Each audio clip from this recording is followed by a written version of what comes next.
What one other sort of, I guess, myth I had forgotten too about Social Security as to what you hear when they say like it's doomed Yeah. and we need to privatize the whole system Oh, is the change in the ratio of yeah. retiree to worker, Workers. Yeah. which has changed, but Totally. it completely discounts also the changes in productivity. Exactly. You said it exactly right.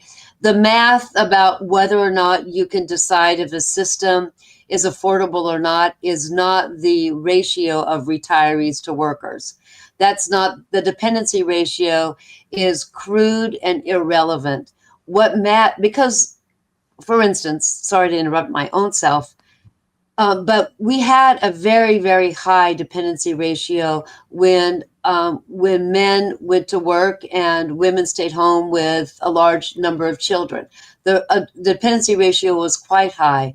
But because the economy was booming and all those people that were in the labor force were working, you could afford a high dependency ratio. And we spent a lot on the kids. We have world-class universities that were free. I went to one, the University of California at Berkeley. We You're were talking about in the 50s and the in the 60s. 50s and 60s. So the point is that we had a booming economy. And I'll just go back to what you first said when you first had me on the show. What makes a pension system affordable is how healthy your economy is for the workers in prime age, from 25 to 62. If we had full employment and healthy wage increases for those people, we could afford a dignified retirement for people over 62 or whenever they get superannuated, because it's different for every person. Okay, so with I think hopefully all of the myths about Social Security dispelled, Okay. and so that people can go out and when they see their favorite influencer make a snide remark about Social Security, tell them you don't know what you're talking about. That's right. But that the system was always designed to be one leg of a three-legged stool. It feels like the third leg, just normal savings, is Yeah. non-existent on a day-to-day basis for Yeah. the majority of Americans. I mean, Yep. and the idea of putting money aside into a 401k, which is again a defined contribution program, but not a defined benefit. It's basically like I'm putting my money on the horse races, and Yeah. if number 5 comes in, I'm going to have a decent retirement. I'm not going to be a burden on my kids. I'm not going to have to eat cat Yeah. food. But if it doesn't, then I'm not. That's Yeah, not a just- way like a civilized society should run its retirement program. What is the best replacement for that second leg Yeah. of pensions? Well, it's a hybrid, between a DB and a DC. The DB had some flaws. One of them was that it's often connected to one employer. And if that employer went away or that sector was really hard hit, then nobody backstopped your plan. You had some insurance, but it wasn't perfect. Also, it wasn't universal. About half the workforce, a little bit more than that, were in the system, and a lot of people were left behind. So a lot of what's wrong with that system is that it's voluntary. The employers volunteer to provide it, and the workers volunteer to add it in. A better system is to combine the two, and that is to everybody who has a Social Security number and an account and accrediting and accredits should also have a pension, and that money and their money, a government match, should go in to build up a fund alongside a shored up Social Security system. So it's a private account, it's an individual account, but it doesn't replace the basics that we get from Social Security. But it has a couple of aspects to it that the current DB system and DC system doesn't have it. You put the money in, but you can't take it out for emergency funds. A big problem for the defined contribution system isn't just that it depends upon earnings along the way, but that in America, and it's unlike any other country, you can take it out before retirement. And that leakage, for all sorts of really good reasons, is what dooms many people's retirement account. So a better system, you put the money in, It doesn't come out until you retire, but it's invested in a pooled way. It's invested in a sensible way that that the individual worker is not at risk of making the wrong decision. And then it's very likely that when you retire, it's a big enough nest egg that you can smooth out any big changes like the financial crisis in 2008. So it actually smooths out the contributions, it smooths out the investments, and people can't take it out before they retire. Like, we can't borrow from our Social Security, and we can't take our credits out, before our retirement age. That's the secret to a good system, and that was the secret to the defined benefit system. You could never withdraw it when you were 50, for all these other purposes. And I mean, that also raises, why do we have people having to withdraw that to send their kids to college or to pay for healthcare? But how is what you're describing different from, let's say, Social Security? Yeah, the key difference is the way it's funded. Social Security is funded on a pay-as-you-go basis. The well-paid and fully employed workers pay into the system, and it goes right out the door that year to pay for current retirees. In our 401k, because I'm assuming you and Emma have a 401k or defined benefit system, you pay into the system and it's invested in private assets, and that builds over time. Emma, you're shaking your head. You have a 401k, yes? Working on it. Working on it. Okay, I saw that flicker. The 401k system isn't great, but it's better than nothing, Emma. And so you and everybody listening should max out to the 401k if you're lucky enough to have an employer with a 401k on offer. But economically, Sam, the Social Security is pay as you go, goes out the door. The private advanced funded system is invested in private assets, and it grows. And the trick about that is that if you've paid into your private asset your whole life, at the end of your life, 70% of what you're spending as a retiree comes from those investment assets, not from you having to save. So if you don't, that's why for a young person like Emma, if you start saving now, you get the power of compound interest, and you don't even really notice that you're not spending as much right now, because as it grows, you don't have to put as much in.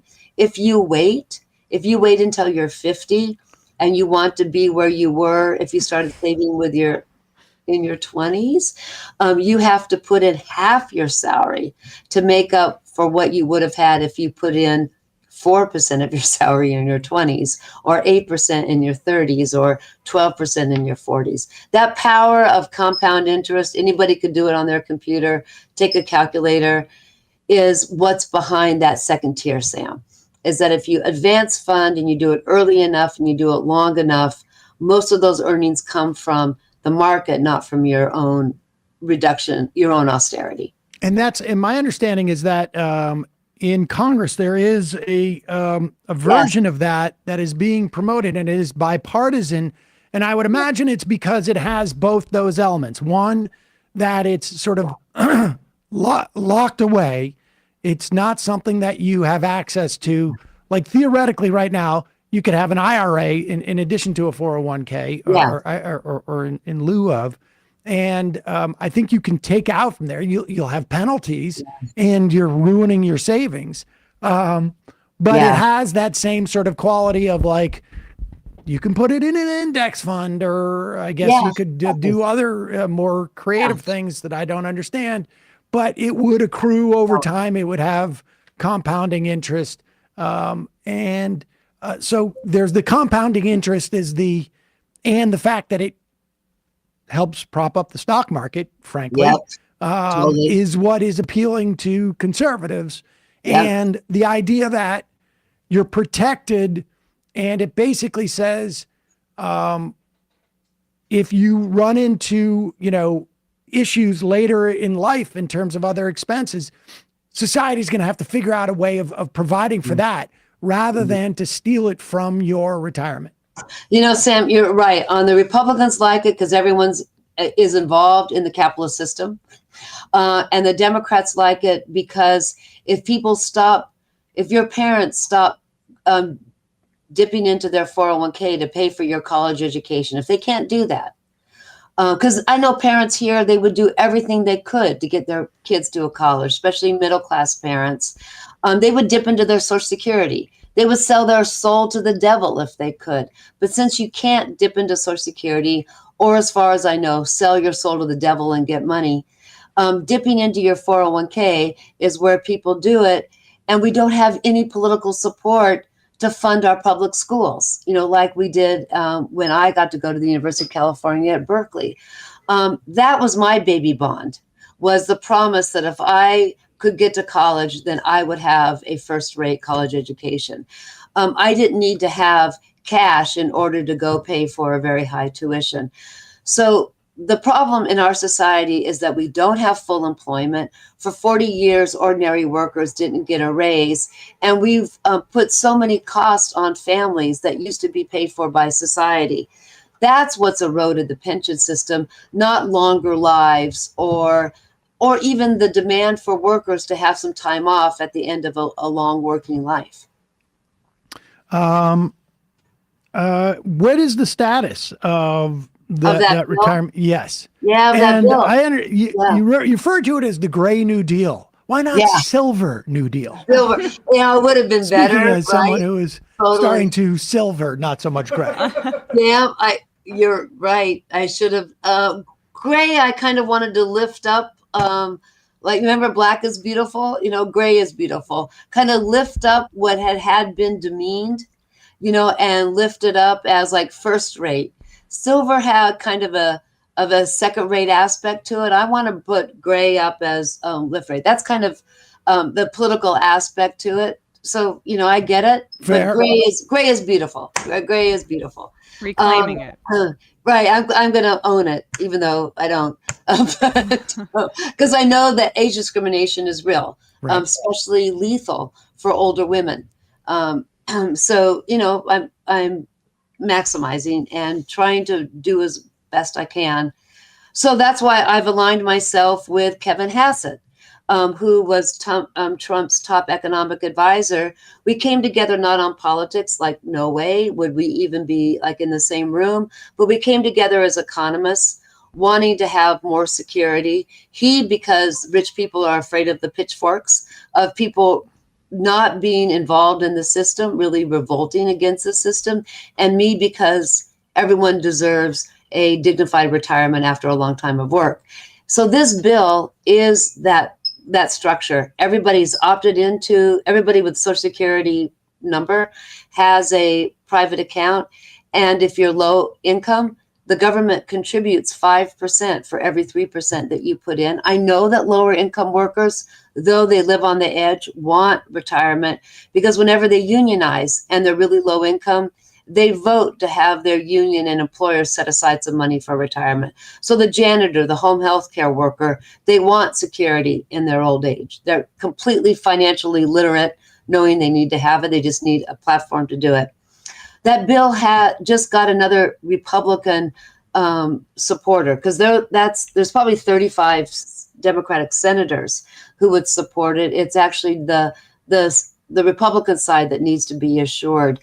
So I think in this time, if this Congress wants to prove to the American people that they're worthy of having jobs, many of them do have gray hair, they do really well. And if they want to prove to the American people that they deserve their jobs, they actually may even pass something like this in an election year. That would be impressive. It would be impressive. Yes. Indeed.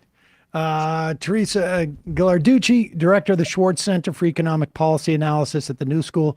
The book is Work, Retire, Repeat, The Uncertainty of Retirement in the New Economy. We'll put a link to that at majority.fm and in the podcast and YouTube description. Thanks so much for your time today. Really appreciate it. Thank you very much. It was really great talking to you. Yeah. Emma, go save. Okay. Thank you. Sign up. It's We're May. going to be doing You're right. We're going to be doing a IRA and retirement forum at the Missouri Intervention. Port offices. Yes, indeed. We Thank can do an you. intervention, bring in all the people like Bradley or Matt or everybody else into the room, and we'll do an intervention. All right. Oh, that Well, was we may get be the in touch. pants I needed We may for be in sure. touch. Yes.